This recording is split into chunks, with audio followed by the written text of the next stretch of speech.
Hey folks, welcome to the channel. As promised, we were going to take you through sort of a series of videos, probably going to be about 10 in total, that you'll want to kind of keep watching all of them. They'll be in a playlist on YouTube. And so we started our nursery with mostly rooted plants, bare root plants. We had a bit of a good sized budget. We decided we wanted to put a lot of plants in. Yes. And we really didn't start from very scratch at first. And along the way, we've been rooting some cuttings. Yes. And we're trying to build our stock both by planting rooted plants already, liners, and then we're also propagating a lot of plants as well. So we thought it was a good opportunity to go ahead and show somebody how to start on a very low budget using just rooted cuttings to build up a nursery at really the kind of the lowest possible cost. A lot of people don't want to spend or invest a lot of money up front. It could be a pretty large investment if you wanted to start out big from the beginning. So we're going to take you through the steps of doing it. And today we're just going to kind of give you the basics. We'll have additional videos that'll go through more pieces of this. We'll show you some of the things that you're going to need to buy and go through kind of the process of what you need to do to start a plant nursery. Yeah, sounds good. Let's get at it. So what we've done here is we've got a small space that we think we can get about 1,000 plants in, give or take. There's a little bit of it you can't see, and we've got some extra space if we need to overflow into, we can. So our goal really is to grow 500 plants per year, which means if we turn them every 2 years on average, we need room for about 1,000 plants. So we have just enough room to do that, and this looks like a little section of a lot of people's backyard. It's a little terrace that we have. Yeah.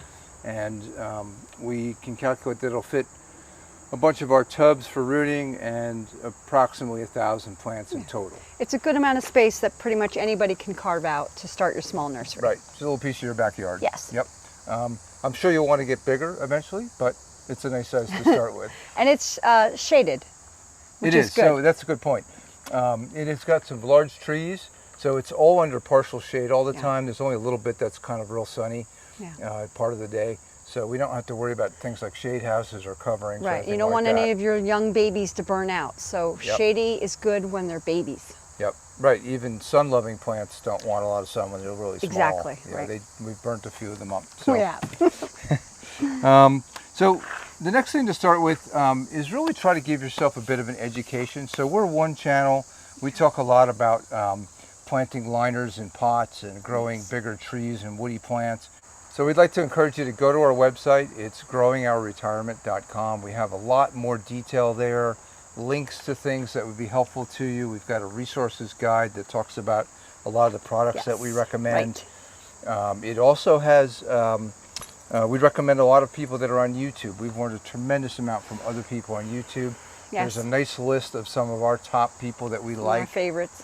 It's really interesting to see what people grow in other parts of the country and prices that they sell for. It's so different than here, but none of it's wrong. It's all works for their area, and these are folks, most of them on YouTube. They've been on for years, and they've been doing this for years. Yeah. And they started out small, most of them. And most of them started out just like this. So that's why a lot of them have moved up into larger operations now, and our larger nursery is getting kind of large.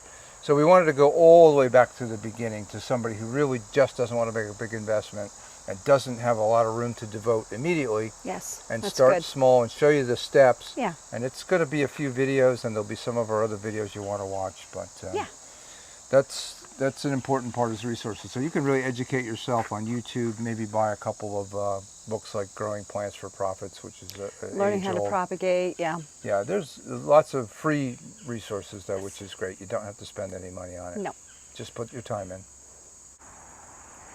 All right, when you get going with everything, you can start off without a nursery license, right? Right, until you sell something, you don't need a nursery license. So for your first year. Right, grow anything you want. Right. Until you want to sell it. Exactly. You could grow it for yourself, you can multiply plants, you can root and propagate to expand your own garden, but for the first year, you don't have to get a license. Correct. Okay. Next, let's talk about some of our equipment that we use. Yep, so here's some of our recommended things that we use every day. In your area, you may have different opportunities. One of our biggest costs is Trade gallon. Trade gallon pots. We bought them new. Yep. But I don't know. I feel like if you hooked up with a landscaper, don't you think they have a million of these things that they throw out? Yeah, but I've got a little pile of ones here that I did get from somebody. They knew we have a nursery and they gave them to me. You take the tags off them, make sure they're not branded with anything, and you certainly can use them over and over again. Right. So, just to get started, maybe. yeah, I think you can beg, borrow, and steal the first couple years. You know, many pots. Right. If you found a landscaper, look on Marketplace. Well, how much are these though? So those are 60 cents roughly delivered. A piece. Yep. Okay. And so on the high end, you're looking at 60 cents times you need 500 pots for the first year. So you're looking at $300 worth of pots or less if you can work something else out and find them elsewhere. Yeah. Great. Okay. One of your biggest expenses. Right here. Yep. Next up is fertilizer. Right? We use a slow release fertilizer in a pellet form, right? And it's called Osmocote. Right. It's one of the ones that we use. It's on our resource guide. We show a couple that we use. You want something that's pretty pH neutral and slow release so you don't burn your plants. If you put in, you go down and get, you know, something from the Home Depot and throw it on your plants, you'll probably burn them. Yeah. So professional growers use slow release fertilizer. It lasts about 3 or 4 months, which is great. Yeah. And we generally fertilize twice per year, Yeah. which is great. And this is a large bag. You can buy a much smaller bag than this. We buy a couple of large bags a year. But it's probably cheaper with a bigger bag, right? Yep, but it gets expensive. It does. So So we fertilize when we first plant them. Yep. And then a little bit into the season, but it's August now and you would not fertilize now No, because you don't too want to late. encourage growth through the winter. Now it's time to chill out. Next, we're going to talk about rooting hormone. Right. So since you're going to be doing a lot of rooted cuttings, you're going to want to get yourself, not this large, but you get yourself a container. We use the Hormone 3, which is mostly for woody plants. There's a couple formulations. I don't know that they really make that much difference. We use it, some people don't. I mean, there's some plants that just don't need it. And then there's some plants that are so hard to root, like rhododendrons, that we, feel we try to get every little edge we can.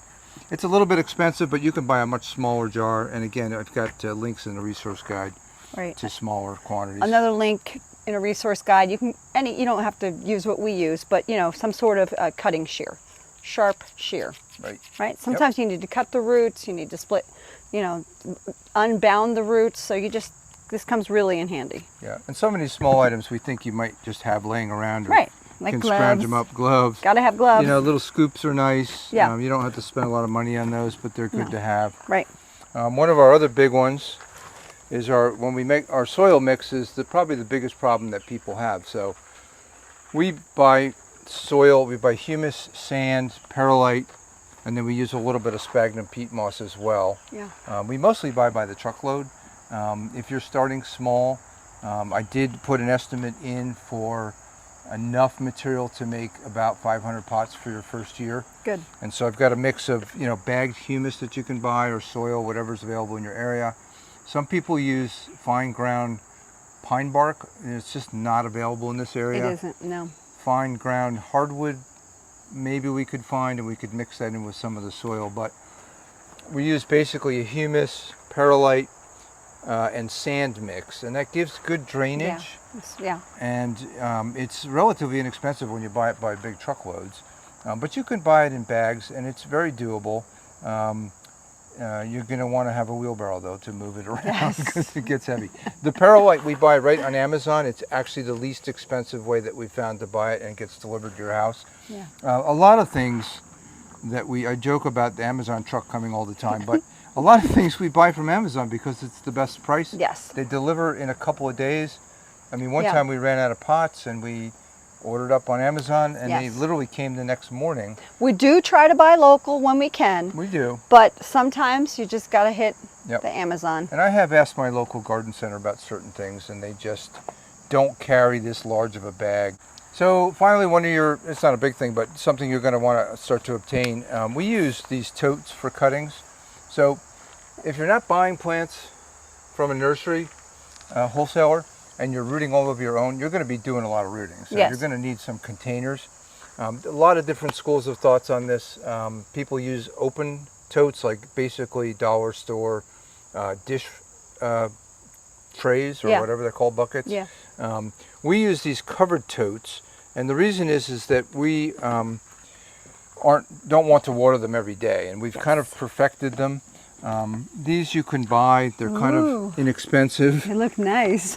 So just for those who watch us regularly, these are azalea cuttings that we took about 4 weeks and made a video about, and They look great. giving them a little bit of a tug. Almost all of them are perfectly rooted. Yeah, and they've got little growth, new growth I'll on them. sacrifice Oh, one I hate just- it when you do that. Just to show. And I'm going to put it right back.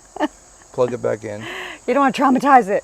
But the totes are nice because they're covered, so you don't have to water them all Yes. the time. They keep the humidity in. Yep, we've started poking holes in around the sides, Yes. right at the level of the dirt, so that the air can circulate a little bit. And then Right. about once a week, I do open them up, give them a little bit of a spray because they do lose a little moisture with the holes. So, but as far as your startup cost, I mean, you could probably have some of these totes around. You could probably get them at garage sales. Right. You could buy them at Walmart. They're pretty inexpensive. They really are. And it's, you know, depending on how many you're doing, they'll hold 70, 80, 90, 100 cuttings. Yeah. So you don't need that many if you're doing 500 cuttings a year. It's true. I mean, to ensure that I have 500 good cuttings per year, I probably are going to try 1,000, just in case I only hit 50%.